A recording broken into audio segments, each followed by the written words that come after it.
Hi everyone, and welcome to the Latte Lounge. I'm just going to wait a couple of minutes to let a few of you join and watch, and then we will kick off at 10 o'clock exactly. So I'll just get everybody in. Right. So welcome everyone to the Latte Lounge live today. Today we are going to be talking about digestive health and good gut health during menopause with Jenny Carson, Senior Nutritionist at ethical vitamin company Viridian Nutrition. Now we're going to be looking today at how menopause can affect the digestive system. We're going to be looking at how to recognize the symptoms of digestive issues, what can help with these issues, and also we're going to be chatting about understanding why your gut matters and how to look after your microbiome. And lastly, of course, we're going to be discussing what lifestyle measures can be implemented to help with digestion and gut health during midlife, menopause and beyond. So welcome, Jenny. Thanks for joining us again. Thank you. Yeah, it's a pleasure. Lovely to have you here. Now, listen, before we start, I thought I'd just give everyone watching a quick introduction to you. I know we've done a few of these together before, but there's a lot of new members who might not know who you are. So Jenny Carson is a senior nutritionist at ethical vitamin company Viridian Nutrition. She supports people with nutritional health advice and has a master's of research in public health, giving her a wide understanding of public health nutrition. Her other focus areas include aging, dealing with stress, peri and post-menopause, detox and mood. So Jenny, look, it's probably a really good time of year. We're all getting ready for the festive season, and I'm sure a lot of us are going to be overindulging, which obviously isn't great, around the perimenopause and menopause time. But let's start. Maybe you can explain why our gut health is so important, and obviously why we need to sort of look after it, especially during this sort of midlife period for some of us. Yeah, absolutely. I mean, gut health is super important. As we know, that's where we digest our food, but it's the primary interface with the outside world. So anything that enters our body often will enter through the gastrointestinal tract. So, for example, food can carry bacteria, viruses, foreign objects, and they can then enter the body. So it's an area where, it really is our first line of defense. So, for example, the gastrointestinal tract is defined as the esophagus, the stomach compartment, but then also the small intestine, followed by the large intestine. Now, in terms of how it repels bacteria and viruses, the whole tissue, the walls of the tissue are covered in a mucus, and that mucus is full of immune cells which denature and repel those bacteria, foreign agents, virus, parasites, in a way of protecting ourselves. So keeping the whole area strong and healthy and supported is vital for our overall health. Often people will refer as a condition is always, is sourced, the source of the problem is within the gastrointestinal tract. So for example, if somebody's picked up an infection, it may be that the immune mucus and strength of the cells that line the gastrointestinal tract have been compromised, and that's what's allowed the bacteria to pass into the bloodstream and then exert an infection. But it's not just that, it's not just the digestion and the supporting of the immune function, it's also the microbiome. So the microbiome is a mix of bacteria that's resident mainly in the large intestine. And what that does is it ferments the fibrous portion of our diet to produce various factors, immune factors and short-chain fatty acids, which then signal throughout our body. So the gastrointestinal tract is a highly important organ within the body, and keeping it as healthy as possible is really sort of, giving you the best potential step into health, essentially. Yeah, and so in particularly during menopause, what's actually happening to our bodies, in particular with this digestive system that might be different to when we were perhaps younger? Okay, sure. So the gastrointestinal tract is a site of a lot of hormones, and that does include estrogen and progesterone. So as we know, within the perimenopause and the menopause, those levels start to decline. So in the gastrointestinal tract, as estrogen declines, that allows the increase of cortisol. Cortisol is the stress hormone, and therefore the body enters a state of stress. So a few changes will then occur within the digestive tract, which are representative of the stress response and the decrease of estrogen. So one of the main ones is that digestion then slows down. So the gastric secretions, the digestive enzymes are secreted at a slower rate, but also the muscles that surround the gastrointestinal tract, which perform a function called motility, which is essentially pushing the food through the intestines, that all slows as well. So when you've got slow digestion, that could be signified by things like bloating, gas, abdominal pain. Not only that, we know that estrogen is highly involved in the renewal of collagen and the structure of cells and the strength of cells, and that applies to tissues throughout the body. So the gastrointestinal tract has a whole host of tissues which are slowly starting to lose their collagen proportion, and therefore their strength and structure is now being compromised. That then can compromise the integrity of the gastrointestinal tract. Now, what I mean by that is, you may have heard the term leaky gut, quite a common term. And what that is, it's the cells that line the gastrointestinal tract. Instead of those cells lying flush against each other, they move apart just ever so slightly.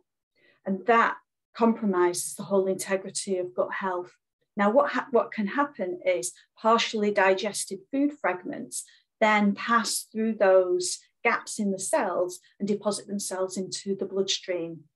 Now, food shouldn't arrive in the bloodstream in that form. So our immune function, our immune cells that are constantly monitoring the blood will then pick up that food fragment and recognize it as foreign.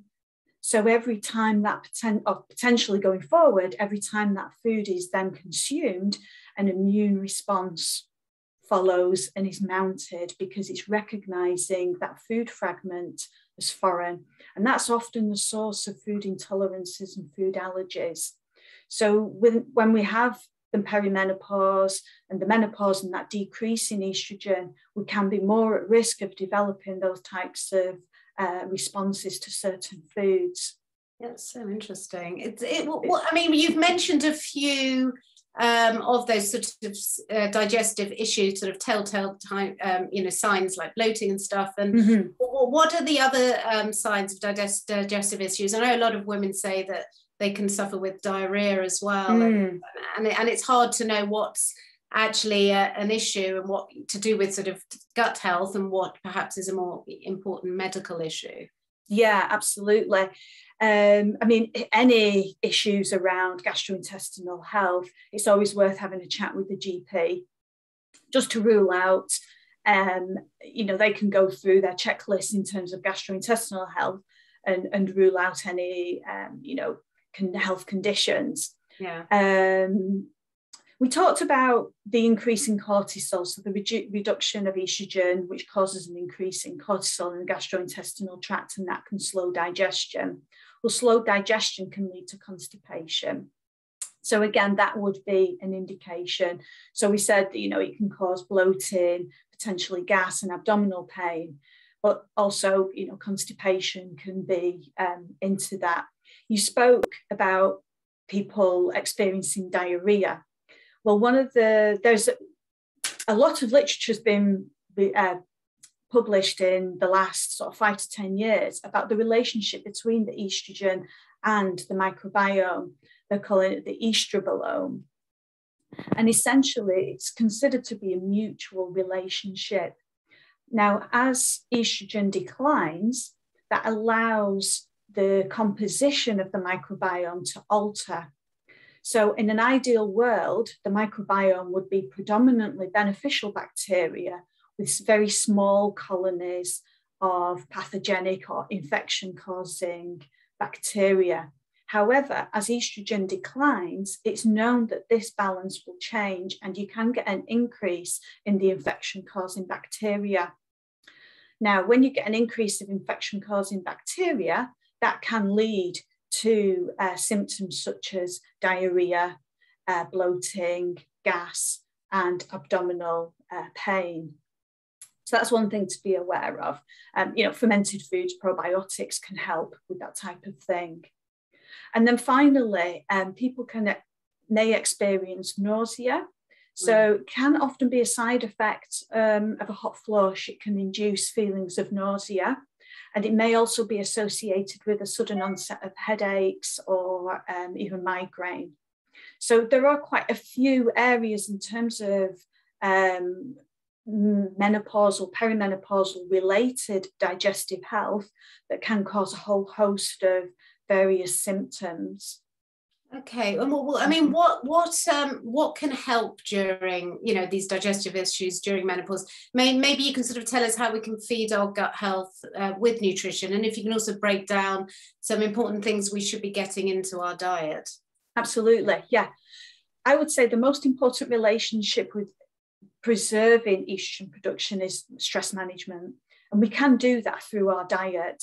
So, for example, stress management can be supported by eating a diet that is predominantly whole foods. So if in excess of 3/4 of the food that we consume is in its own entirety. So it does often mean pre-planning, cooking from scratch, but you're getting the most nutritious, nutrient-dense foods into your diet. And that is opposed to eating processed foods, which might be things like ready meals or using a lot of pre-packed sauces, things like that. So if you can increase the amount of whole foods that are in the diet, then you're getting a whole load of nutrition, but you're also getting those really important fibrous, resistant fibers, which are essential for the gut microbiome. The gut microbiome will ferment those fibers and produce immune factors and short-chain fatty acids, which are involved in signaling throughout the body. So I would say, really focusing on the diet, getting lots of different coloured foods in there. So aiming for, one item of food, or at least one item of food from each colour of the rainbow on a daily basis is a really good way forward. Fermented foods can be super useful. So things like kefir, sugar-free kombucha, there's natto, tempeh, miso, tofu, all those types of foods, the fermented foods. The fermentation is the beneficial bacteria. So you'll find that a lot of milk-based ferments, such as yogurts, they'll have a lot of lactobacillus in there and different species. And it's these different species of bacteria that can be really supportive of the intestinal tract and the microbiome. And if you don't have access to fermented foods, then there are some great probiotic formulations out there which deposit the bacteria in a food supplement. Often they're packaged up with prebiotics, so that's the resistant fibers, and they can be quite useful as well.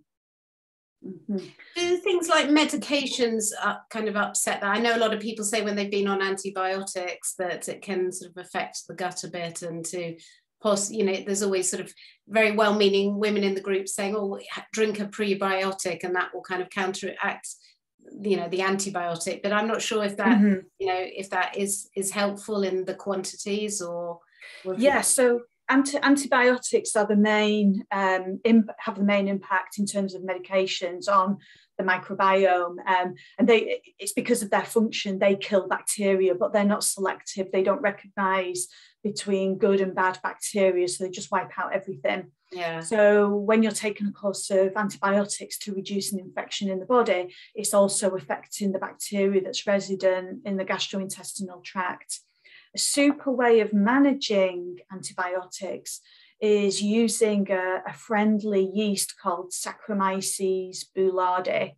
I can give you the spelling of that later if you want to add it to the notes, if anybody wants to have a look at it. But in research, that has been shown to be the most resistant, beneficial yeast, beneficial bacteria to antibiotic treatment. So you can also use it during the course of the antibiotics. I generally recommend that people leave a 2-hour window between the antibiotics and the bacteria. But yeah, Saccharomyces boulardii is the most resistant. So that can be a good strategy in terms of preserving the microbiome. Mm. I mean, anything that we take into our body in terms of consumption is always going to affect the microbiome. And that's why we always start with a whole foods diet, you know, foods that are in their entirety, they've not been processed. But that also applies to any form of medication, irrelevant of how it affects the body. Sure. But I will say on that point, I was actually going to ask you, I mean, are there certain things we should avoid that might upset our gut health? I mean, obviously, you know, especially around Christmas time, everyone likes, you know, a drink or two and some chocolate, and we all overindulge. So it's probably not the best time of year to, you know, go, you know, zoom in so much on this. But for, you know, for throughout the rest of the year when we're all eating fairly normally, what should we be a bit more cautious with? Sure. Okay. So let's talk about alcohol, because that's going to be one of the things that people can, you know, want to have a drink at Christmas and, you know, celebrate the new year, etc. So I don't want to be sort of, you cannot drink, you know, that is not my message at all. But maybe try with every glass of wine that you might drink or alcoholic drink, having a glass of water with it. And maybe setting yourself a maximum. So it might be 3 very small 125 ml glasses of wine. So you've still had the enjoyment of the alcohol, but you've matched that with water. So you're helping your body flush it through. Now, what I would also say is on the days that you're going to be consuming alcohol, make sure you're getting in a really good amount of salad items, vegetables and fruit, because it's the nutrients from those foods that are going to help detoxify the body of the alcohol. Alcohol is dealt with what's called phase 1 detoxification in the liver. So the main contributing factors are the bright pigments from those foods that we listed. I mean, you know, your Christmas Day dinner is going to be super for supporting detoxification because you've got proteins in there as well as complex carbohydrates and things like a potato and vegetables, so, and lots of nutrients from your veggies. So, you know, I don't want to sort of say, oh, what you're eating is horrendous. That's not at all. But, you know, really focus on sort of the whole foods and have a slightly smaller portion when you come to the mince pies, the Christmas cake, and, you know, the things that we know that are going to be full of sugar and maybe not quite as good for us. So yeah, just getting that balance and making sure that the days in between any parties and get-togethers, that you're really, you know, getting a lot of really good quality foods in there. So you're supporting yourself with, you know, if you can go organic with any of the meats that you use, that's wonderful. If you can go free range with your eggs, etc., then that's absolutely fabulous. And getting a few portions of oily fish in there, and then really thinking about, you know, the whole foods in terms of whole grains, fruits, veggies, legumes. What can you get in there? And also consider having a few days where your protein sources are not necessarily animal-based or fish-based, where you're thinking about, okay, so there's a good amount of protein in black beans, for example, and quinoa and things like that. So, you know, you're on the slightly lower calorie foods that are really going to support the microbiome and support detoxification for, you know, for the days where you do want to have a few sort of cheeky treats and enjoy yourself, and, you know. Yeah, absolutely. Yeah. Well, what other things? So let's talk. So we've talked about nutrition and why it happens and what we can eat and or what we should eat and what perhaps we need to avoid. What about sort of lifestyle advice? Like what can we do that will help digestion and gut health? You know, again, particularly during perimenopause and menopause, to really help with the gut. Absolutely. So plant-based estrogens can be a real benefit in terms of menopausal, perimenopausal digestive health. There's known to be a relationship between these forms of estrogens and digestive health and the microbiome.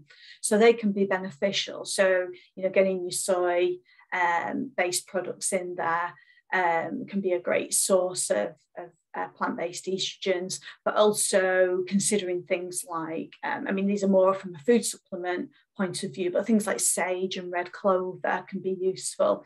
There's things like shatavari, agnus castus, they're all rich in phytoestrogens. Now, phytoestrogens, which are plant-based estrogens, they're much, much weaker than human estrogen. They're 1/400th of the strength of human estrogen. But because of the relationship with the microbiome, they can be hugely beneficial in terms of supporting digestive health. But I would say one of the big things really is stress, is managing stress. So, for example, if you enjoy a caffeinated drink several times a day, that can actually increase the stress response and stress levels. So maybe reduce that down to just one in the morning, and then going on to things like peppermint tea, green teas, lemon balm teas, and things like that. And those compounds are more supportive of the stress response. So that can be a nice little strategy in terms of the drinks that you're having. Another one I like to do is just meditate or sit quietly for a minute or two before eating any meal. There used to be a time when we would give thanks for our meal and offer gratitude and pray before a meal. And that actually has the function of just, giving yourself two minutes just to calm down. And it's to calm the digestive tract itself. In preparation for the food to arrive.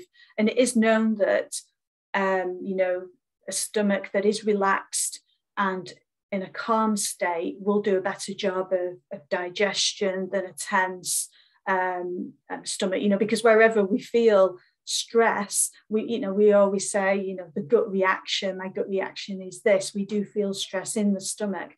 And that can have repercussions in the digestive health, in the digestive tract. Other strategies can be things like eating bitter leaves, so things like rocket, watercress, chicory, those salad items, those herbs that have a real sort of bitter taste.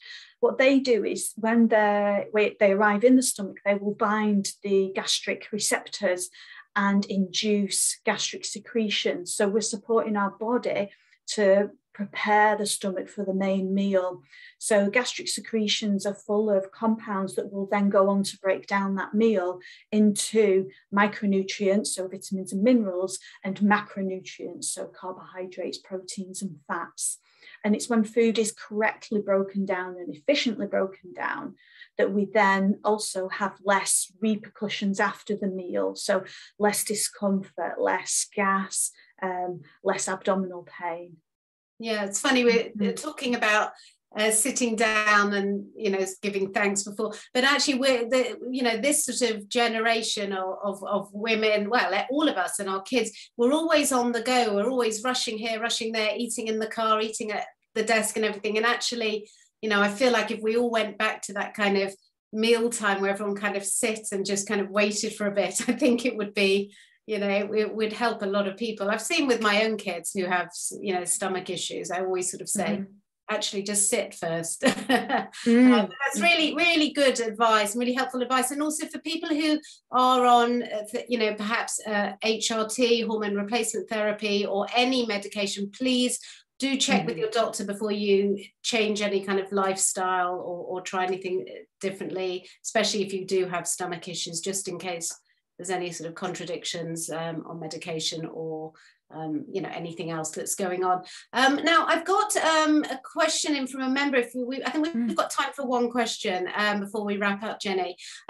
She said she has a terribly nervous stomach every morning that she wakes up, and she just wondered if there's anything she can do that can calm the stomach before the day begins. Sure, yeah.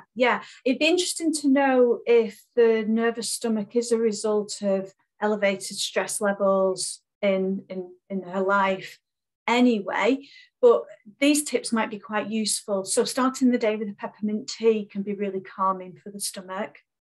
There's a water-soluble amino acid called theanine, And that is present in green teas, white teas, black teas. So that can be incredibly calming as well. And also the herb lemon balm.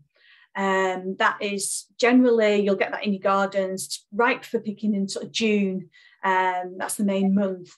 However, you can freeze it. And you can also buy it in tea bags, but also you will find food supplements that deliver theanine and lemon balm as well. So you do have a few options. I quite like the teas, but yeah, you know, either way, but they can be quite calming for the gastrointestinal tract and for a nervous tummy. And you we sort of briefly mentioned supplementation, but when people are taking or looking at supplements for gut health, I mean, is there a regime? Should you be sort of having it, can you have it on an empty stomach, or should you be having it before or after with water? And Sure, yeah. I mean, if the individual is taking a multivitamin, for example, or a probiotic formulation, then they would always be taken with a meal.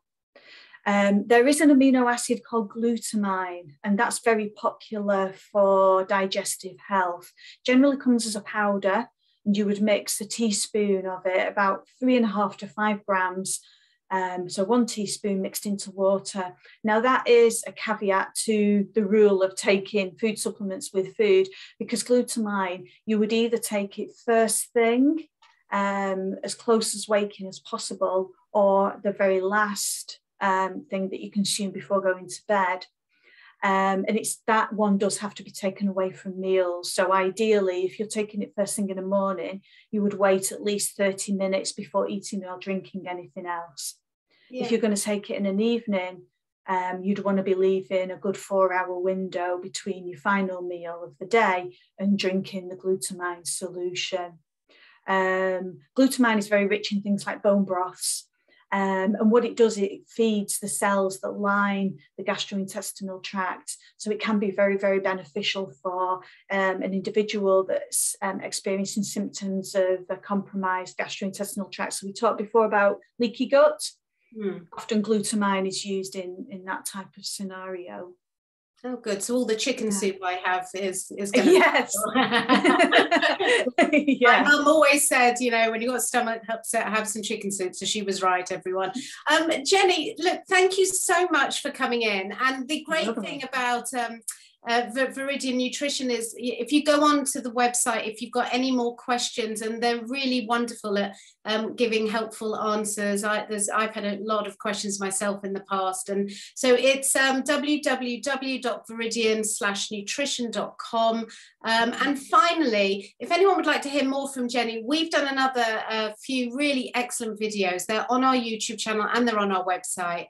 There's a great one on how nutrients can help with brain fog, and another one on demystifying supplements during menopause. So do check those out, because I think between those three, there's another one also on vitamin D. I think we've pretty much got it covered. So thank you so much, Jenny. And if anyone has any questions after watching this, they will drop us an email, and you know, if you'd be so kind, we will send them over. Absolutely, no problem at all. Thank you. Well, have a great day, everyone, and have a great festive period too. Take care, Jenny. Thanks. Bye now. Bye-bye. Bye. Bye-bye.